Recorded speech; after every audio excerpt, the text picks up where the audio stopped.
Matric পৰীক্ষা জীৱনৰ প্ৰথমটো ডাঙৰ পৰীক্ষা। কিছু উৎকণ্ঠা, কিছু ভয় আৰু কিছু সুখ। ভালকৈ পাছ কৰি জীৱন গঢ়াৰ বাবে নতুন যাত্ৰা কৰিবলৈ মনত থকা সপোন। প্ৰথম পৰীক্ষাৰ দিনা ৰাতিপুৱা সোনকালে উঠি গা ধুই গোসাঁই ঘৰত চাকি এগছি জ্বলাই ঘৰৰ সকলোকে মাতি পৰীক্ষা দিবলৈ ওলাই গৈছিলোঁ।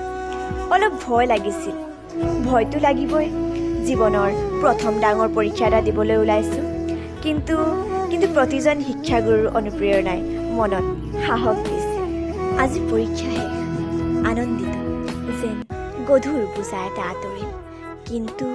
কিন্তু আকৌ আন এটি ক্ষণত হৃদয়ৰ কোনোবা এটি কোণ বিষাদে ভৰি পৰে।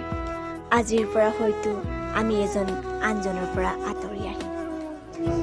যিকেইজনক সদায় লগ পাইছিলোঁ সেইকেইজনটো বাণিজ্য, কলা আৰু বিজ্ঞান শাখাত ভাগ হৈ যাব। লগ আমি কলেজতো পাম, কিন্তু সেইকেইজন আৰু বিদ্যালয়ৰ 12টা বছৰ লগত পঢ়া লগৰবোৰ জানো একেই হ'ব? কেতিয়াও নহয়। মনত পৰিব বহুত স্কুলত কটোৱা সেই সুমধুৰ দিনবোৰ, য'ত আনন্দৰ স্থান সদায়ে ঊৰ্ধত আৰু বেদনাবোৰ তেনেই নগৈ। লগতে ছাৰ বাইদেউৰ পৰা পোৱা সাহস, প্ৰেৰণাবোৰ। কলেজতো আমি লগ পাম বেলেগ বেলেগ ছাৰ বাইদেউ, কিন্তু স্কুলৰ ছাৰ বাইদেউৰ সমান জানো প্ৰেৰণা পাম কলেজত? হয়তো কলেজত হেৰাই যাবও পাৰোঁ অজস্ৰ ভিৰৰ মাজত।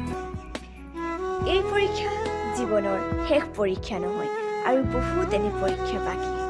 জীৱনৰ সংগ্ৰামত শেষত সকলো বন্ধু বান্ধৱীলৈ শুভেচ্ছা থাকিল।